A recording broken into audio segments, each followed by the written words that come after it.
BBC को मोदी ने चांपा, पड़ा छापा। BBC, British Broadcasting Corporation, Modi ji ने इन्हें भी चांप दिया। जो मीडिया हाउस मोदी के गोदी नहीं हुए उन्हें झेलना पड़ा। एनडीटीवी तो खरीद ही लिया गया, बीबीसी को खरीद नहीं सकते, इसलिए इन्हें चांपने की कार्रवाई शुरू कर दी गई है। इनकम टैक्स वाले बीबीसी के दिल्ली और मुंबई ऑफिस में घुस गए हैं।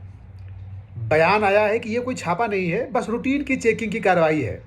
लेकिन सब जान रहे हैं कि इस रूटीन की चेकिंग की कार्रवाई का मकसद क्या है। बीबीसी वालों ने कुछ समय पहले गुजरात दंगे पर डॉक्यूमेंट्री रिलीज की थी, जिसमें गुजरात दंगों में नरेंद्र मोदी की भूमिका को लेकर काफ़ी कुछ बातें कही गई। सरकार ने इस डॉक्यूमेंट्री को प्रतिबंधित कर दिया। यूट्यूब समेत हर प्लेटफॉर्म से इस डॉक्यूमेंट्री को हटवा दिया गया। अब बीबीसी के पीछे इनकम टैक्स लगा दिया गया है। बीजेपी का साफ कहना है, बीबीसी मतलब भ्रष्ट बकवास कारपोरेशन। बीजेपी वाले कह रहे हैं कि बीबीसी का प्रोपेगेंडा और कांग्रेस का एजेंडा एक है। वहीं अखिलेश यादव बोले हैं, बीबीसी पर छापे की खबर वैचारिक आपातकाल की घोषणा है। कांग्रेस के नेता भी बीबीसी पर छापे के बयान के खिलाफ बहुत कुछ बोल रहे हैं।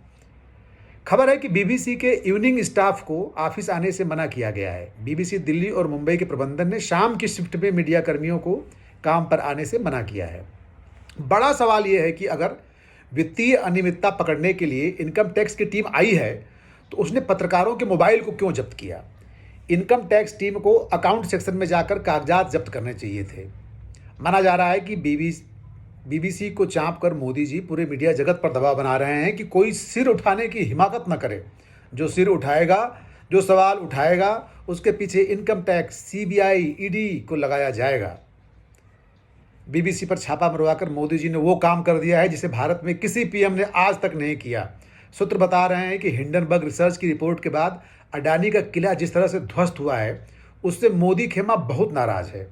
ये खेमा विदेशी मीडिया को सबक सिखाने की तैयारी में है। शुरुआत बीबीसी से की गई है। आने वाले दिनों में कुछ अन्य गतिविधियां देखी जा सकती हैं।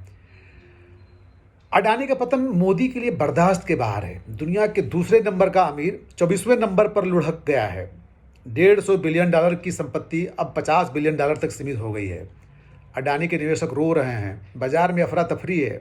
ऐसे में मोदी सरकार से चौतरफा सवाल पूछे जा रहे हैं। अडानी और मोदी के संबंधों को लेकर सवाल दर सवाल उठ रहे हैं। राहुल गांधी ने मोदी अडानी रिलेशन पर लंबा चौड़ा भाषण लोकसभा में दिया और कई सवाल उठाए, लेकिन राहुल के भाषण व सवालों को संसद की कार्रवाई से हटवा दिया गया। इससे जाहिर है कि मोदी खेमा अडानी स्कैंडल से किसी भी तरह खुद का नाम जोड़ा जाना बर्दाश्त नहीं कर पा रहा है और ऐसा करने वालों को, नाम जोड़ने वालों को सबक सिखाया जा रहा है। बीबीसी पर छापा के जरिए दरअसल मोदी ने उन सभी को चांपा है जो उन पर सवाल उठा रहे हैं। पर सवाल यह है कि क्या ऐसा करके सवाल उठाने वालों को कभी चुप कराया जा सका है, या इसके रिएक्शन में सवाल उठाने वालों की संख्या बढ़ जाती है और सवालों की सुनवाई के दायरे काफ़ी दूर दूर तक पहुंच जाते हैं। खैर, सत्ता की कुर्सी पागल बनाती ही है।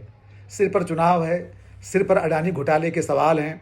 ऐसे में मीडिया का चांपना सिर्फ बीबीसी तक केंद्रित नहीं है।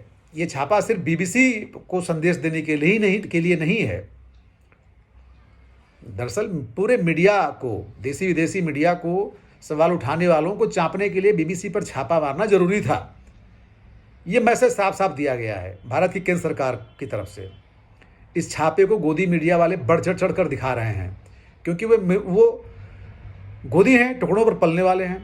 लेकिन यही मीडिया वाले हिंडनबर्ग रिसर्च और अडानी के लगातार पतन को जोर शोर से कतई नहीं दिखा पाते।